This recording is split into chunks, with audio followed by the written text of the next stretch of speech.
June মাসের তৃতীয় সপ্তাহে শুরু হচ্ছে দক্ষিণ আমেরিকা ফুটবল শ্রেষ্ঠত্বের আসর কোপা আমেরিকা। এবারে আসরটি অবশ্য কেবল কনমেবল বা দক্ষিণ আমেরিকার মাঝেই সীমাবদ্ধ নেই। 2024 সালের এই কোপায় যুক্ত হচ্ছে উত্তর আমেরিকার 6টি দেশ। মূলত বিশ্বকাপের কথা মাথায় রেখেই প্রতিযোগিতার ব্যাপ্তি বাড়িয়েছে কনমেবল।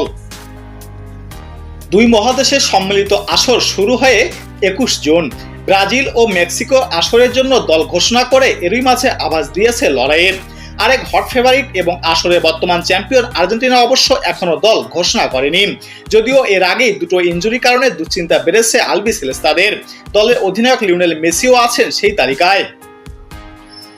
মেজর লিগ সকারের MLS এর ম্যাচে মন্টিয়ালের বিপক্ষে ইনজুরিতে পড়েছিলেন লিওনেল মেসি। যদিও সেই ইনজুরি নিয়ে পুরো ম্যাচ শেষ করেছেন LM10। তবে মেসি যে সুস্থ নেই এবং তার বিশ্রামের প্রয়োজন দুটোই নিশ্চিত করেছে মার্কিন গণমাধ্যম। এর আগে চলতি সপ্তাহেই ইনজুরিতে পড়েছেন আর্জেন্টিনা দলের আরেক বড় ভরসা মার্কাস অ্যাকুইনা। স্প্যানিশ লা লিগায় সেভিয়ার হয়ে খেলেছিলেন এই ডিফেন্ডার। তবে ভিয়ারিয়ালের বিপক্ষে ম্যাচের 60 মিনিটে ইনজুরিতে পড়েন তিনি। ম্যাচটাও শেষ করা হয়নি তার, বদলি হতে হয়েছিল বাধ্য হয়ে। এদিকে ইনজুরির কারণে মাঠের বাইরে আছেন বিশ্বকাপের উদীয়মান তারকা খেতাব পাওয়া এনজো ফার্নান্দেজ। ছুরি কাছের নিচে যেতে হয়েছে তাকে। অনেকদিন ধরে তিনি কুস্কির নিচের অংশে ব্যথা অনুভব করেছিলেন, যাকে স্পোর্টস হানিয়া বলে।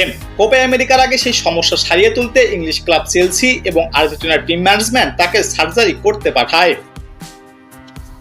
গত 26 এপ্রিল শুরু হয়েছে তার সার্জারি। কোপা আমেরিকার এই এনজো ফার্নান্দেজকে পাওয়া যাবে কিনা তা নিয়ে আছে সংশয়।